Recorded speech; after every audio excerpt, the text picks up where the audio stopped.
In this guide, I'm going to show you guys how to fix Roblox not launching on your Windows. Let's get started. First, reinstall Roblox. For that, launch your settings. At the left corner, you're going to find different option. Head over to the option app. Now click on the option installed apps. Here, you're going to find all the apps that you have installed in your Windows. Search for Roblox. After it appears, click on three dots. Select the option uninstall and confirm it. Once you have installed it, launch your browser. Now navigate to the website Roblox. Then click on this option download Windows app. Once you have downloaded it, install it. With this, your problem might be resolved. Next up, end Roblox processes. For that, double click on your taskbar. Select the option Task Manager.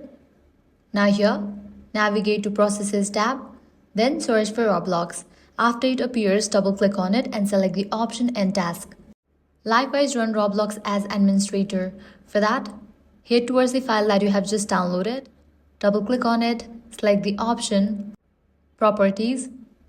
Navigate to the option Compatibility.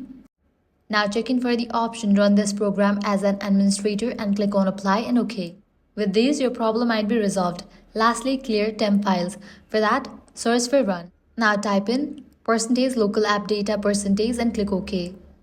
From this window, search for Roblox folder, right-click on it and click on the option Delete. And that's it. After trying these steps, Roblox app should work properly. So that's a wrap for this video. If this guide helped you out, do not forget to like, share and subscribe.